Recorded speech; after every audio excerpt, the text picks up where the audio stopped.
Hello, my beautiful friends. I am Laurel Bleadon-Maffei with Illuminating Souls, welcoming you to this episode of Sleepy Bedtime Blessings, a podcast designed to help you rest, relax, and fall asleep while deepening in your connection with your beautiful team of angels who love you so. I am an angelic practitioner, a spiritual teacher, and an encourager of souls. And I have the most wonderful job. I get to help you connect with your angels and the wisdom of your soul. And I offer one-on-one angel sessions, which are lovely. They're 1-hour sessions and take place over the phone. We start with an opening prayer. I use angel oracle cards and I also channel for you. And so my intention for each session is to help you deepen in your awareness of your own divine guidance. I also offer soul mentoring, which allows for consistent support as you move through a time of growth and transition. And then I offer a wide variety of classes that will inspire your spirit. About every 6 weeks or so, I have a new class. My classes are usually small in size, so that means that you will get to be supported and loved and mentored. You will not get lost in the crowd. So I invite you to go on over to my website, illuminatingsouls.com, where you can sign up for my mailing list. And then you'll be in the know about everything I have going on. But for now, the angels and I are here to help you come into a lovely space for resting and replenishment and hopefully sleep. So this podcast is inspired by two of my favorite forms of self-care, connecting with the angels and listening to sleep podcasts. I first discovered the genre of sleep podcasts by accident in 2015 when I found my way to Andrew Ackerman's podcast, Sleep With Me, which is a wonderful podcast. I highly recommend it. I stumbled across his podcast in one of the iTunes charts as I was looking for different podcasts to listen to. And he, at the time, was creating 3 episodes a week, which is a phenomenal amount of content. And he would talk in what he calls soothing, dulcet, creaky tones. And I found it worked for me. I had reached a time in my life where it was getting harder to fall asleep. For much of my life, I fell asleep with the television on, and that would be how I dozed off. But it started not working as well. And so I started listening to his sleep podcast, and I found I almost never was awake by the end of the episode. And his episodes were just amusing enough to keep me engaged, but also kind of boring and rambling so that it wasn't so compelling that I had to stay awake. So his was the first podcast that I listened to as a sleep podcast. And then I discovered that there were many more, including one of my favorites, the Sleepy Bookshelf. I just finished listening to all 15 hours of The Enchanted April, which I highly recommend on the Sleepy Bookshelf, as well as Sleepy with Otis Gray. And I thought to myself, just like love songs, we can never have too many love songs. We can never have too many sleep podcasts, and so I created this one. And now here we are, over 150 episodes later. And it is my blessing and honor to be here with you. So how this works is we're going to be together for about an hour. That's my preference as a listener. I love episodes that run long because then I don't feel pressured to go to sleep too quickly. There are some podcasts that I love, but they're only 20 minutes long. And I always feel so nervous that I will not be asleep by the end because I feel like it's a very lonely experience to be awake when a podcast ends, when you were hoping to be asleep. So these episodes are about an hour. And there's two parts. The first part is the one we're in now, which is where I ramble a bit with you. We're going to talk about a few spiritual concepts. I'll bring the angels in. And then the second part is where we go into story time. And story time might be stories from my own life. I might read to you something that's in public domain. We might flip through the pages of an old cookbook or a TV guide and reminisce together. So there's always something. And if you are using this as a sleep tool, I encourage you to turn the volume down a bit lower than you might if you were listening to an audiobook. I find that really helps if I have to reach a bit for the narrative. And I also know that many of you listen during the daytime, that I get to keep you company as you go about your day. And in that case, I invite you to turn up the volume and we can be together. However you are using this podcast, I just want you to know that I love and appreciate you. And if you are enjoying it, if you would be so kind as to leave a review on iTunes, that would be wonderful. So I invite you to get comfortable, to cozy on up and snuggle on in. As I call in the angels to be with us, they are already here, but I love the ritual of sharing them with you. So let's take some nice deep breaths in together and release. Just allowing your body to relax and receive the love that is here for you. And beautiful angels on high, I invite you to join us here. And I ask that you infuse this broadcast with waves of love, with compassion, with light, and with healing in service to each of our beloveds gathered here with us now. And I ask, angels, that you bring forward a lightness of spirit to assist each one of us in our cycles of creation, to bless the dreams that are in our hearts, to help ease our burdens, and to help us remember who we are as divine beings in human form. And dear ones, just take some nice deep breaths in and then just release.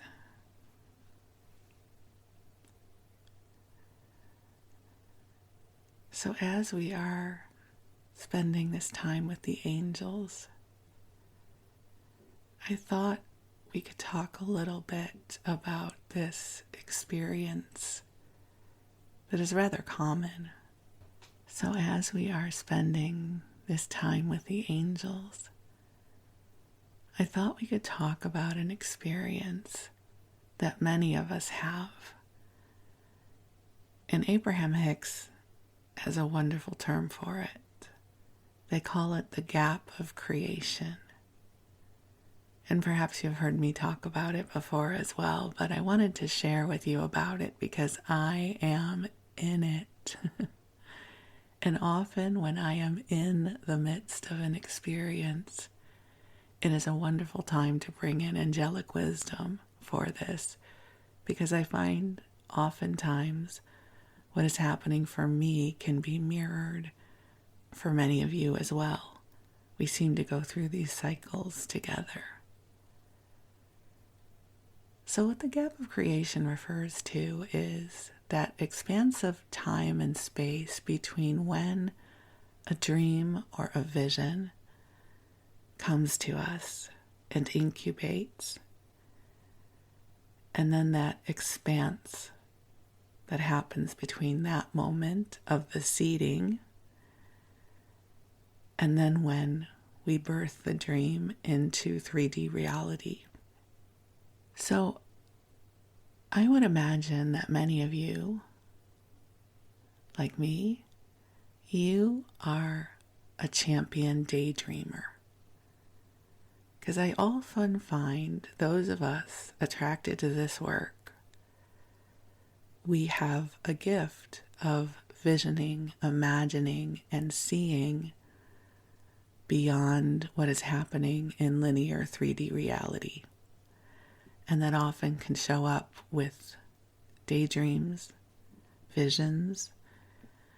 It would be so cool if I did this, or this project would be amazing, or maybe one day I'll travel over here. It's as if our consciousness finds it easy to expand beyond this moment.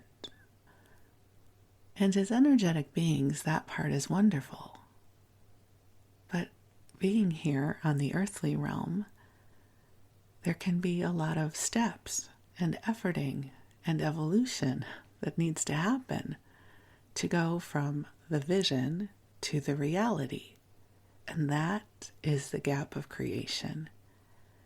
And I don't know about you, but for me, that's the part that often feels really hard, because the gap of creation is where challenges arise, where we might have to learn new skills, where we might have to overcome obstacles, where we might have to evolve or grow something within ourselves to be ready for this new experience.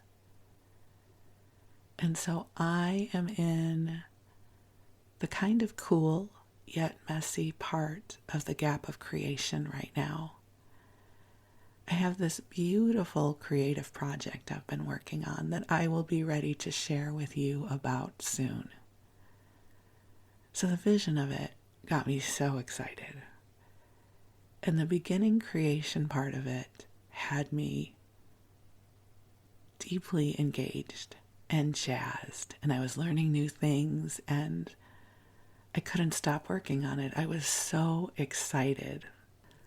So that whole part of it had felt so graceful. And I was all in. And I still am all in.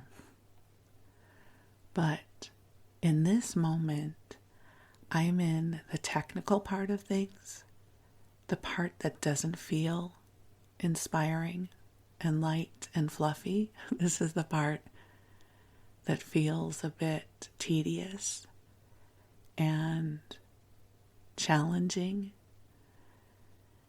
And usually this is the part where I stop, because I don't like stuff that's hard. And I don't mean to make it sound like this is really, really hard. I just mean this is not the part where I'm delighted every day and I'm excited and I can't wait to work on it. This is the part where it feels a little more like work. And I have not had a great relationship with work in my life. I like things that are easy. And that might sound a little crazy, because who wouldn't like easy? But I really like easy. And so I was just thinking about that this morning, that I'm in the part of my creation cycle when things start to get very real and more attention is required in the 3D world. And that is where I often feel my energy pulling back. but I am really committed to this endeavor and I'm excited about it. And so I'm not letting my foot up off the gas. I'm continuing to move forward. And so I wanted to share that with you. If you are a daydreamer, if you find it very easy to connect with inspiration, but it is much harder for you to implement your visions in the world, that is the messy part of creation called the gap of creation, named by Abraham Hicks.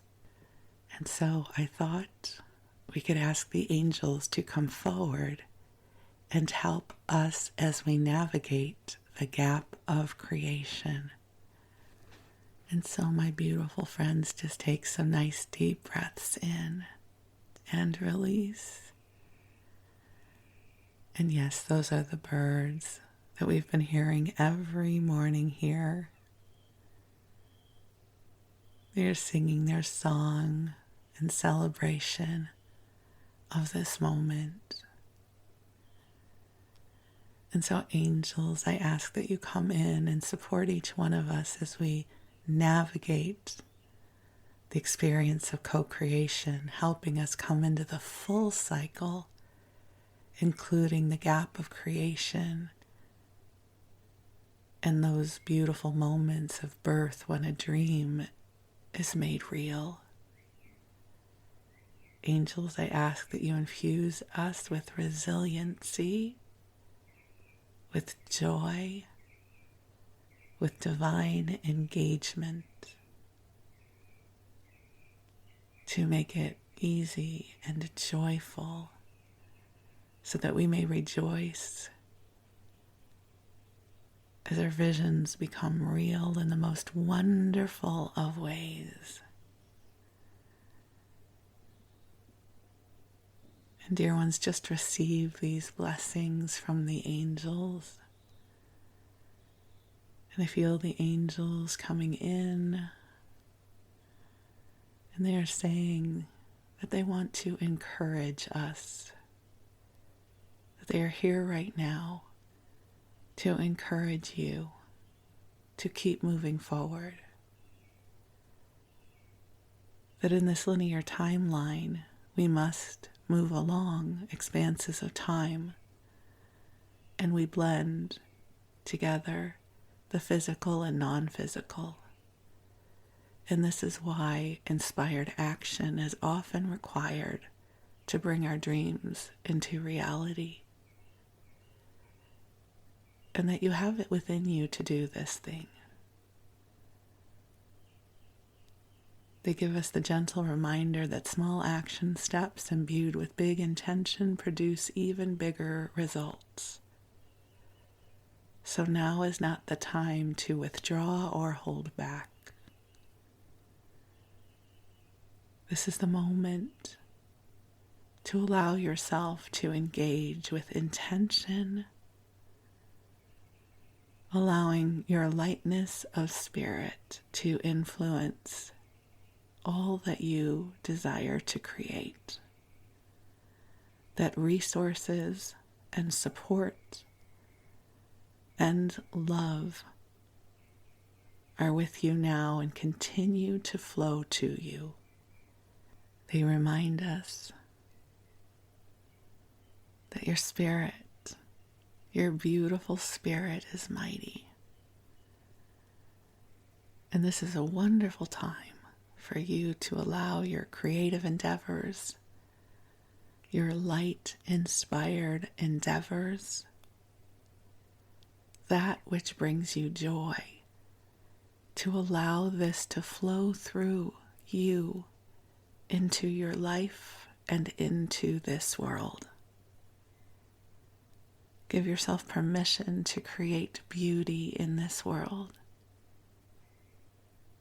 Give yourself permission to bring forward that which inspires the hearts of others.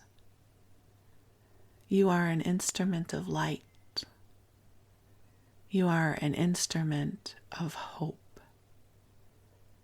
You are an instrument of divine love in this world.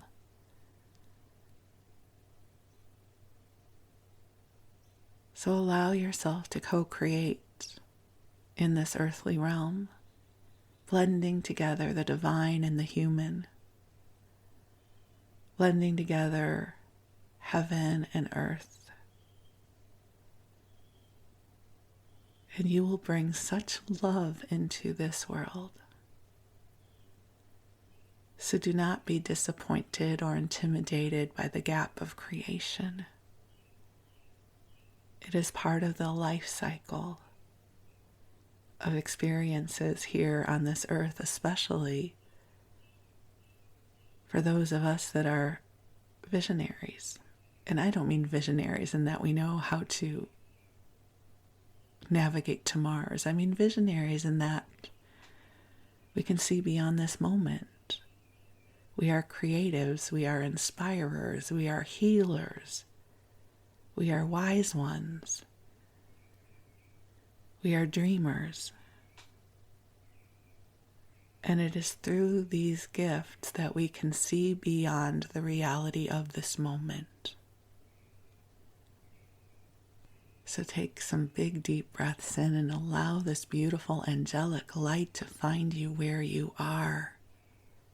Goodness is flowing to you right now. And your angels will be helping you as you sleep, as you are in the astral realm.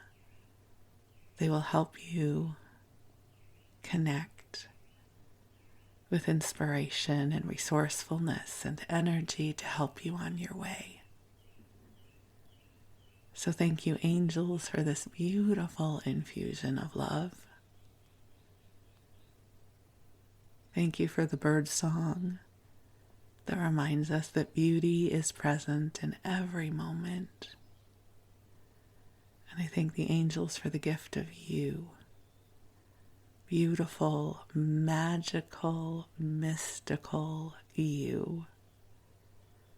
This world is better because you are here, and I am so deeply grateful for the gift of you. So you go ahead and rest. And while you do, your angels will be with you. And I'm going to tell you a story. So for story time, I thought I would share with you what I am very gently calling scenes from a marriage. And more specifically, scenes from my marriage.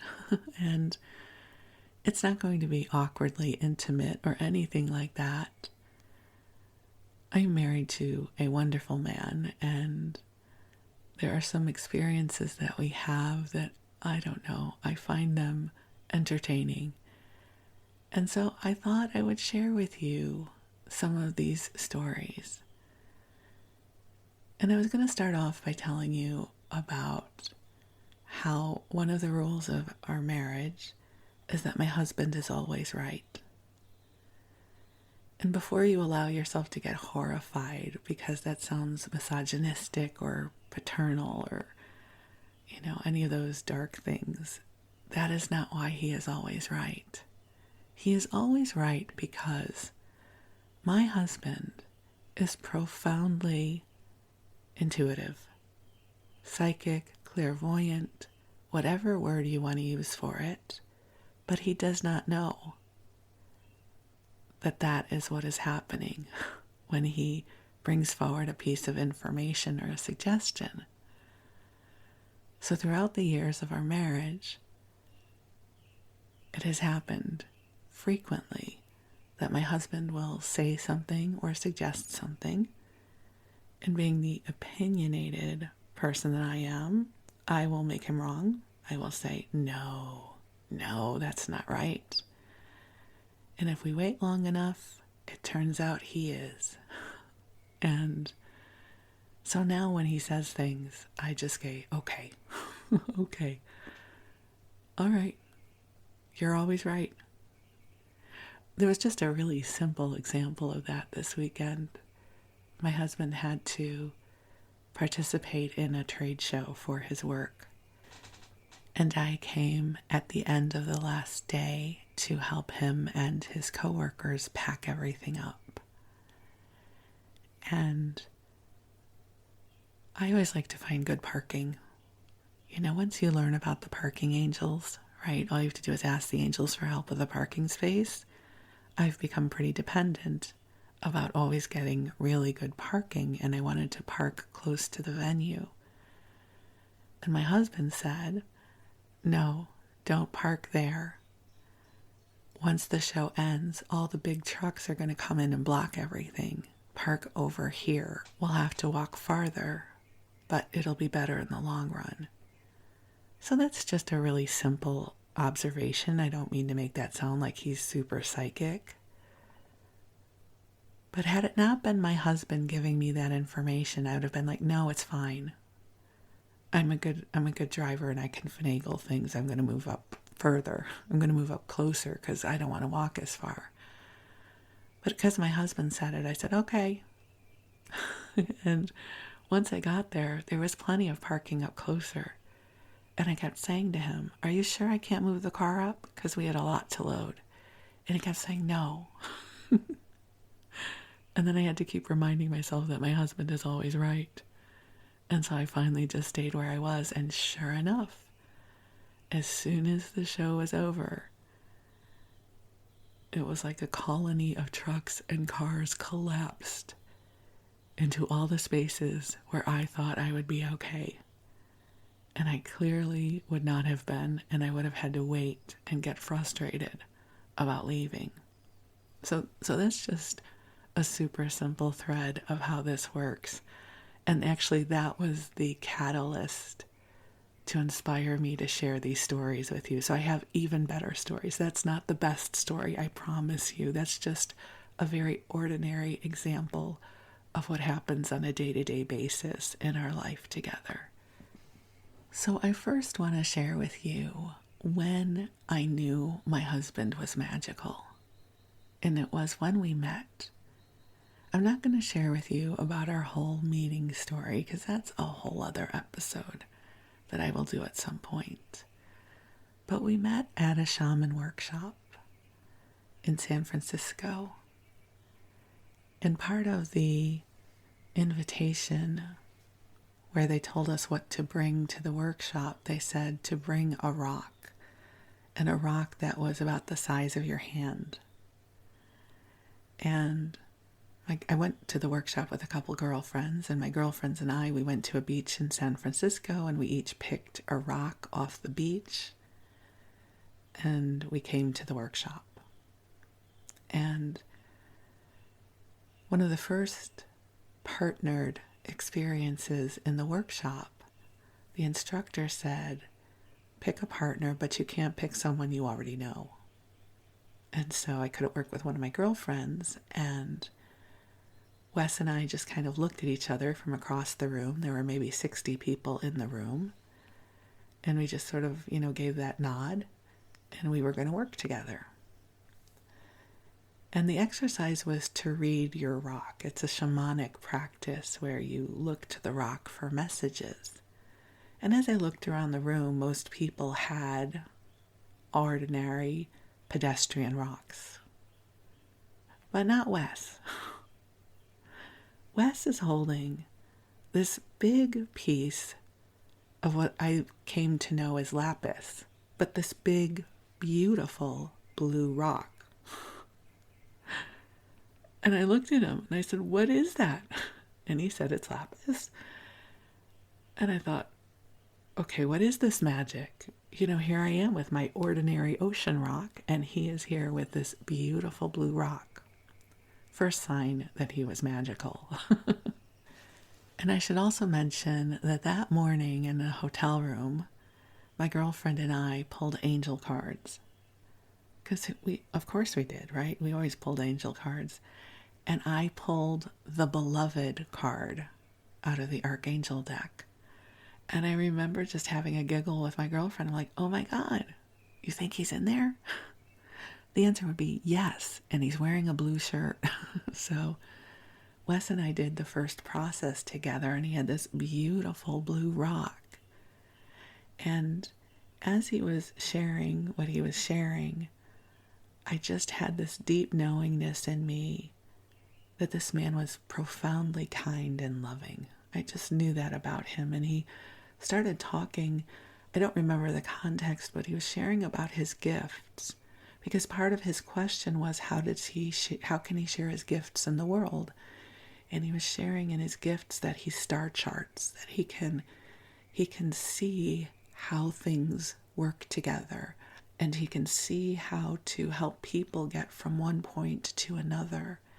And at that point in my life, I could feel the dream of illuminating souls in my heart, but I had no idea how to get there. And all I could think of was, I need that. I need that. Please tell me how to get where I am going. And I just remember in that process that we were doing together in class of having this deep sense of loving from him and wisdom, and that he had this ability to star chart things. He can just see things. He knows how to get from here to there. He reads energy. He reads people. He's a healer. And I will also say he felt like home. He felt like home. And so there's a lot more to the story about how we ultimately found our way into marriage. And so I'm not going to be sharing that part, but it's awesome. And yes, we got married. He was my person. And he star charts and he sees things. And he knows how to help me and others get from here to there. But here's the thing. Just because someone knows how to help you get from here to there, it does not mean that we immediately fall into cooperation with that.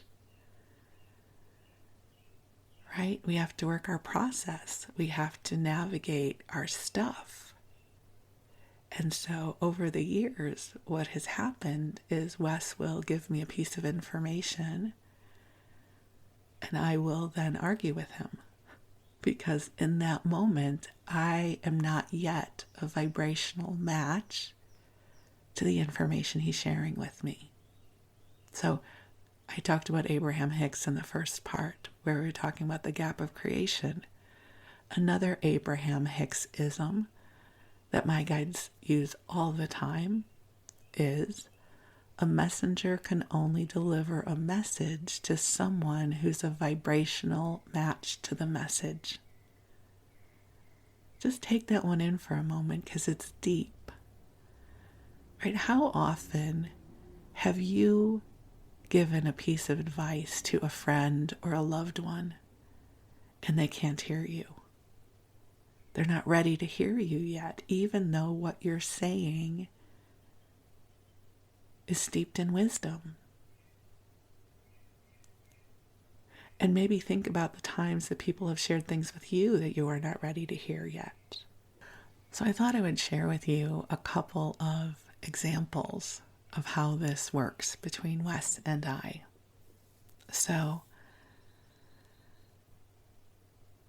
I remember years ago, so this is a little snippet from the Plus Size Diaries, which is when I share with you about my experiences in a plus size body. When I met Wes, I had the lap band surgery. So I had released a lot of weight and I had a lap band and I was incredibly happy with it. It was just such a blessing. And one of the things about a lap band is food can get stuck. You can't overeat with a lap band because, without getting into too much of the specifics, it's like a cork in a bottle and food just gets stuck and it's very unpleasant. And so often I would be engaged in a conversation. You know, if you're out to dinner with people, back when I used to go out for dinner with people in a restaurant, I don't do that anymore, but I would not be paying attention to what was happening with my body. And I would be talking and I would be ready to take another bite. And Wes would just gently move my plate away from me, which to someone who didn't understand what was going on, that would seem creepy and controlling. But Wes was feeling and sensing what was going on in my body. And so I would get annoyed, and then I would look at him, and he would look at me, and I would tune into my body, and I would like, oh, okay. He was always right about it. He always was right. And so we often laugh about that. He's like, I don't know what your family would think when they would see me moving your plate away. And to somebody outside of us, that would seem really creepy and controlling, but it wasn't. It was an act of kindness because he could feel what was happening in my body. He's that connected. So keeping on that track of the lap band, I had to sadly get it removed in 2008 because I had a complication. And that was very sad for me because I had no protection against my eating habits and gaining weight. And so I was gaining weight quickly. And my husband, brilliant, wise healer man that he is, says, you know, part of what you're going to have to accept is that your body has a set point. And once you hit that set point, it's going to stabilize. Well, everything I had ever learned about obesity said this is not true. I just have to eat less and move more, and this is my fault because in 2008, that is what I believed, heart and soul. This was absolutely my fault, and I should be able to manage this, and what is wrong with me? So this idea of a set point was crazy talk. So I made him very, very wrong about that. And he never brought it up again. Poor guy. He's got a photographic memory, so he could probably tell you where we were when we had that conversation because he remembers things so clearly. So fast forward a couple of years, and I am listening to the Weight Loss Surgery podcast with Rieger Cortell. And she has a scientist, Randy Seeley, on her show, who is talking about set point biology and obesity. And he is talking about all of this information that reflects exactly what was said. That our autonomous nervous systems maintain our weight in the same way they maintain our core body temperature and our blood pressure, that there is something going on in our physiology that makes it very, very difficult to release weight, that it's not about maintaining a certain number of calories. It's not that those things can't have influence, but something more is going on. And I remember listening to that episode. I was in an airplane, I was flying, and I was crying. Because I thought everything he says is describing me. Everything he's talking about is what I experience. And it was this profoundly healing and grief-filled moment of realizing that how I had been holding my journey in consciousness was based in misinformation. And that Wes had been right. Because as someone who has battled weight my entire life, the idea that my autonomous nervous system was somehow misprogrammed, because I don't have any control over that. Right? I don't really have a way to shift my body temperature easily on a regular basis. Right? It's like we are not at the place scientifically where we know what to do about that. Weight loss surgery can help. These new medications can help. But that's a whole other conversation. But When Wes gave me that piece of information, I could not hear him. And I thought he was wrong. I wanted him to be wrong because I wanted this to be something I could fix. And it's interesting, it's come back around for me again because I'm at the place with my weight loss surgery. I have since had the gastric sleeve and it's been amazing. But most people who have weight loss surgery experience a certain amount of regain. Not because they're being destructive, but because the autonomous nervous system, whatever balances, set point in biology and satiety and all of that, begin to shift again. And I am in that experience right now. And I'm not saying I don't have any influence over it, but I don't have 100% influence over it. My body's adjusting. And I'm having to find my way through it with love and compassion and awareness. So that's one example of Wes being right. I want to share another one with you. So, somewhere around 2015, Wes decides that we need to get a treadmill. He wanted the treadmill for me. I didn't want a treadmill. And it wasn't like you should get exercise equipment because you need to exercise. This was just a Wesism. He knew. He knew we needed to get a treadmill. I did not want a treadmill. I was like, I'll go outside to walk. I'll go to the gym. It'll be fine. He says, no, we need to get one. Poor guy. He needs to battle me. I'm a Taurus and I'm very stubborn.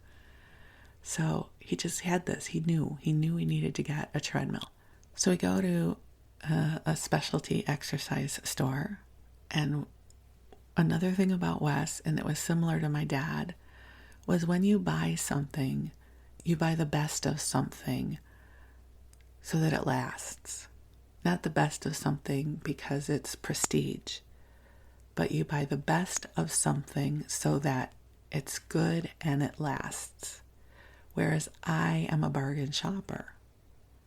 And Wes's philosophy is you pay more money now so that you're not buying it again in 5 years, which was how my dad was. So very similar in that way. So we go to this exercise store and there's a treadmill and it's very expensive. And I'm thinking, we don't need to spend this much money on a treadmill. This treadmill over here for $1,000 less is just fine. And of course, Wes says, no, we need this treadmill. And then he also picks out an elliptical, which I wasn't planning on using, but he wanted to use. So we wind up spending somewhere around $5,000 in 2015, which to us was a frickload amount of money. It was a lot of money. And I think I financed it on a credit card at the time or something. And I said, it'll be worth it. It'll be fine. So we get these 2 big pieces of exercise equipment. And we live in a very small house. So we have a 2-bedroom plus a bonus room. And the bonus room is my office. And the second bedroom we call the angel room. And it was a room for his kids for a while. And then it was his music room. And then when we bought the exercise equipment, Wes said it doesn't need to be the music room anymore. We'll put the exercise equipment in there. And we're going to set it up with a television so you can watch TV while you exercise. He had this whole vision for me. Again, he wasn't pushing me to exercise. It wasn't you need to exercise. It was just this whole vision he had. And he knew we needed to implement it. So now we have, in our very small home, the second bedroom dedicated to these 2 large pieces of exercise equipment, which basically we're not using. So I am crabby girl for years, making him so wrong. See, we didn't need this. I go to the gym. I'm not using it. We should just sell it. I can be very crabby about things. I'm still paying it off. Not anymore. I've paid it off since. But, at the time I was still paying on this exercise equipment. I had a membership at Planet Fitness, so I was going there to exercise, and I wasn't doing it at home.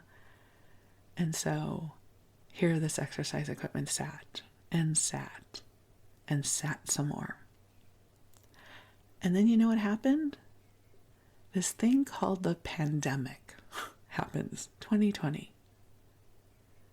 So this thing called the pandemic happened, and we're staying at home. And I was fortunate to get scheduled for my bariatric surgery at the end of July 2020, which is when I got my gastric sleeve. And coming out of anesthesia, it's really important to walk so that the lungs recover. And we have this treadmill, handy dandy, wow, voila, a treadmill's at our house with the television. And so, recovering from surgery, I get on the treadmill very, very slowly each day to help my lungs work. And then I would stay on it a little longer and a little bit faster. And it is now May of 2023. And I will have you know that I have not missed a day on the treadmill unless we were traveling since whatever that would have been, July 30th or August 1st, whenever I was home from the hospital. I have not missed a day on the treadmill since then. And I have not missed a day because I am an all or nothing girl. I either have to get on the treadmill every single day, or I need to get on the treadmill no days. It's the same thing with sugar. I either can have no sugar or I can have all the sugar. So, this treadmill has been a profound gift and has paid big dividends. And especially during the pandemic when we weren't going anywhere. I had a treadmill. Back then you couldn't buy a treadmill because they were all sold out, right? Everybody was buying treadmills. So I would say to my husband, "You're brilliant. You're a genius. How did you know we were going to need this?" So this poor guy had spent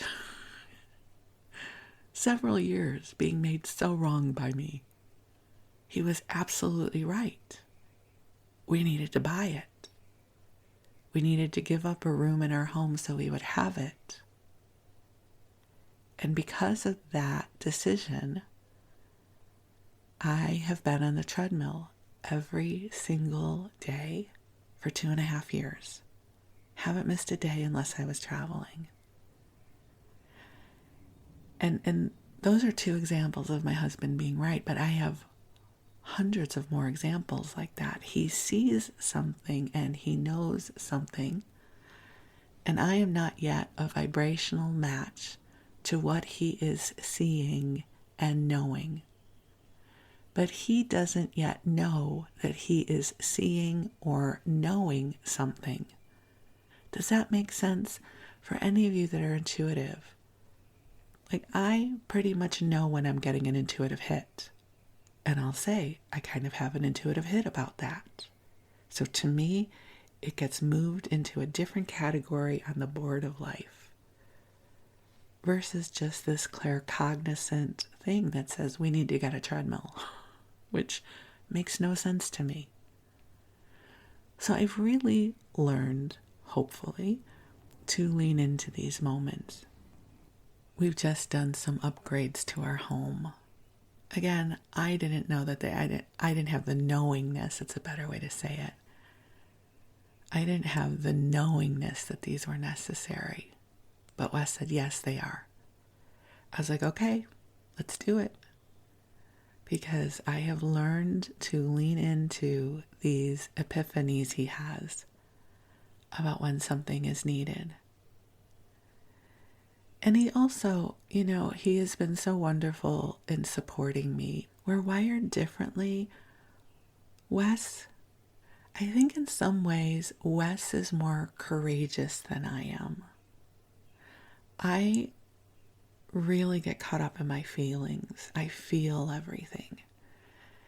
And he tends to be a bit more binary. So a better way to say that would be, some people see in black and white and some people see in gray. I see in black and white and gray, and Wes sees in black and white. And so I get really infused with emotional material. Like I get flooded emotionally. And there are times I can't see the forest for the trees. And Wes can almost always see clearly when I cannot. So an example of that is that over the years with my business, one of the hardest parts to navigate are those moments when I am scheduling a new class and that gap of creation, remember we talked about earlier, the gap of creation between when I announce the class and when, hopefully, God willing, people register and the class begins. That is the hard part for me. Imagine sending out invitations to a party and the RSVPs don't come in until 12 hours before the party starts, right? How you would be in consciousness. That's where I go emotionally when I'm scheduling a class. And thank God for Wes. If it wasn't for Wes, I would not be here with you because I would have perhaps closed up shop a while ago. And just even saying that out loud terrifies me. Because never once has Wes said, pull your energy back. Maybe you should get a job. He has always seen the vision for illuminating souls in my work in the world. And he has always supported me. So when I'm in the gap of creation with a class, for example, he will say, just show up. Your job is to show up. And then when I really need it, he'll say, you're going to have 4 people register. He'll see the number. And I'm like, are you sure? I don't think they're coming. What if nobody shows? He goes, you're going to have 4 people. And sure enough, 4 people register. That's an example. It's not always 4 people, however many people he's seen. And he's always right. So he is my grounding cord in the best way possible in this world. He sees the vision and he knows how to get there. And it's interesting. He often will share about his admiration for the work that I get to do in the world. You know, he says, you make a difference every day. And I try to explain to him that he does as well, because he is a part of everything that I do. He is the foundation of my life, of my Earth Girl life. And he makes it possible for me to show up and have courage and have someone to lean into and have someone who has faith in me and the vision of what I want to bring into the world. And he holds the light for me. So if I hold the light for you, it is because he holds the light for me. And I just feel so blessed. He's like my own personal wisdom counsel. And it always amuses me to share that he is always right. Again, not because of some misogynistic, twisted thing. He just sees things and knows things, and I am not always on the same page with him yet. It may take me years to come onto the same page. So when we are planning for things that are years ahead, I have learned to surrender into his vision. So when we're talking about estate planning, when we're talking about taking care of our house, so that when we're older, it'll be suitable for us, I just listen to him now. I'm like, okay, I'm not going to argue. You've been right about everything else. And so I love being married to a beautiful, magical, mystical, loving man. I don't know how I got so blessed to get to have a life with him, but he is my absolute favorite person on this planet.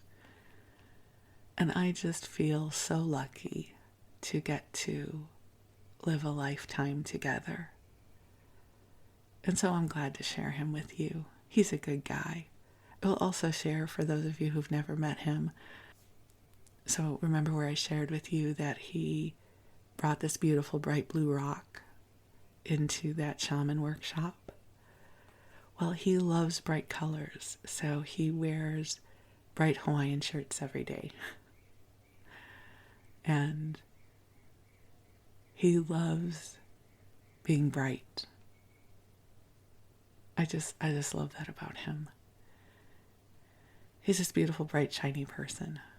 And perhaps one day you'll get to meet him, because he's awesome.